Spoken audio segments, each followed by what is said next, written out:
नमस्कार, मैं हूं आलोक शुक्ला और आप देख रहे हैं वर्ल्ड न्यूज सर्विस। शुरू करते हैं खबरों का सिलसिला आज की बड़ी हेडलाइन से। पीएम मोदी बोले, कोरोना देश का अदृश्य दुश्मन, पर यकीन है ना भारत इससे हारेगा ना कोई भारतवासी।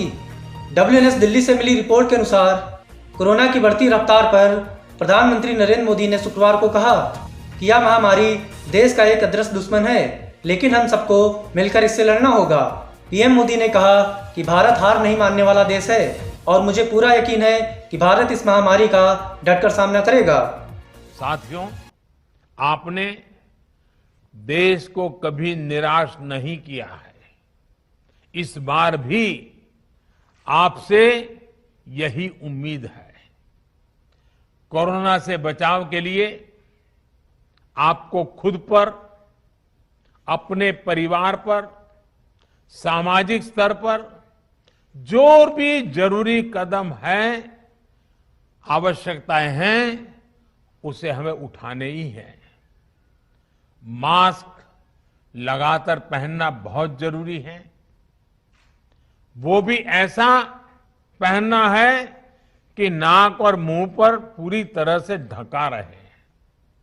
दूसरी बात, आपको किसी भी प्रकार के खांसी, सर्दी, जुकाम, बुखार, उल्टी, दस्त जैसे लक्षणों को सामान्य मानकर नहीं चलना है।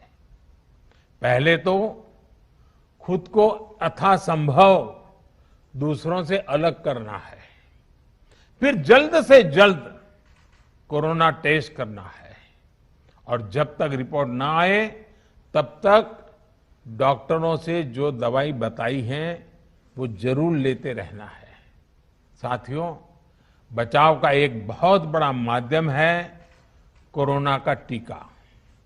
केंद्र सरकार और सारी राज्य सरकारें मिलकर ये निरंतर प्रयास कर रही हैं कि ज्यादा से ज्यादा देशवासियों को तेजी से टीका लग पाए।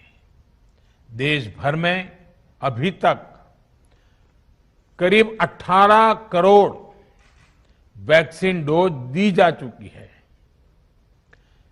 देश भर के सरकारी अस्पतालों में मुफ्त टीकाकरण किया जा रहा है।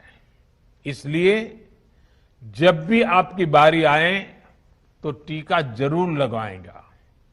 ये टीका हमें कोरोना के विरुद्ध सुरक्षा कवच देगा, गंभीर बीमारी की आशंका को कम करेगा।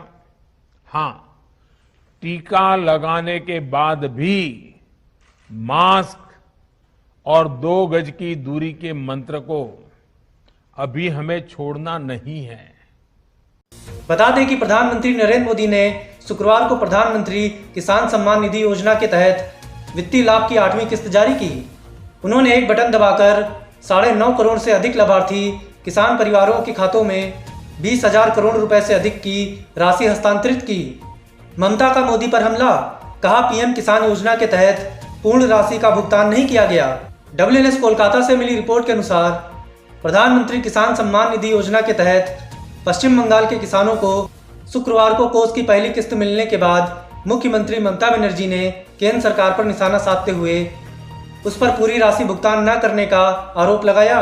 ममता बनर्जी ने किसानों को एक खुला पत्र लिखा और कहा कि बंगाल में पात्र किसानों को योजना का लाभ देने का निर्णय उनकी सरकार की निरंतर लड़ाई का परिणाम है।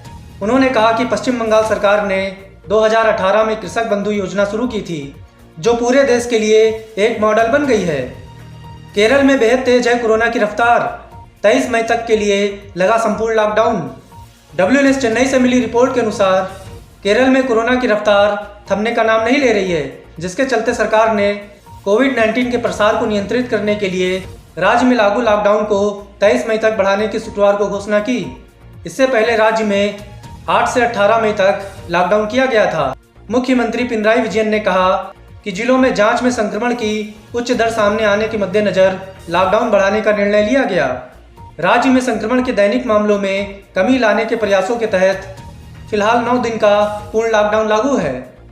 गुजरात में 45 साल से अधिक उम्र के लोगों के लिए टीकाकरण 3 दिनों के लिए रोका गया।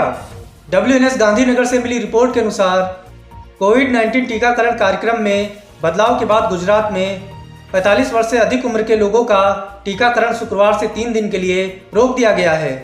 राज्य सरकार ने बताया कि कोविशील्ड की 2 खुराकों के बीच अंतराल बढ़ाने के केंद्र के फैसले के बाद यह कदम उठाया गया है। हालांकि राज्य सरकार की एक विज्ञप्ति में कहा गया है कि इन 3 दिनों के दौरान 18 से 44 वर्ष के लोगों के लिए टीकाकरण जारी रहेगा, जिन्होंने खुद को पंजीकृत करा लिया है और जिन्हें एसएमएस प्राप्त हो गए हैं। तेलंगाना हाईकोर्ट ने राज्य सरकार के फैसले पर लगाई रोक। बॉर्डर पर बिना चेकिंग एम्बुलेंस को मिलेगी एंट्री। WNS हैदराबाद से मिली रिपोर्ट के मुताबिक कोरोना वायरस महामारी के प्रसार को काबू करने के लिए राज्य सरकारें कई सख्त फैसले ले रही हैं। हाल ही में तेलंगाना सरकार को अपने एक फैसले को लेकर तेलंगाना उच्च न्यायालय से फटकार भी खानी पड़ी है। शुक्रवार को तेलंगाना हाईकोर्ट ने प्रदेश की YS जगनमोहन रेड्डी सरकार के उस फैसले पर रोक लगा दी है, जिसमें कहा गया था कि पड़ोसी राज्यों से मरीज को ला रही उन्हीं एम्बुलेंस को प्रवेश की अनुमति दी जाएगी जिन्होंने पहले ही अस्पताल से अपॉइंटमेंट लिया हो। बता दें कि बॉर्डर पर ही चेकिंग के लिए एम्बुलेंस को रोके जाने की वजह से 2 मरीजों की मौत का मामला भी सामने आया है। इसी के साथ आज की खबरों में बस यहीं तक। देश और दुनिया की तमाम खबरों से जुड़े रहने के लिए देखते रहिए वर्ल्ड न्यूज़ सर्विस। नमस्कार।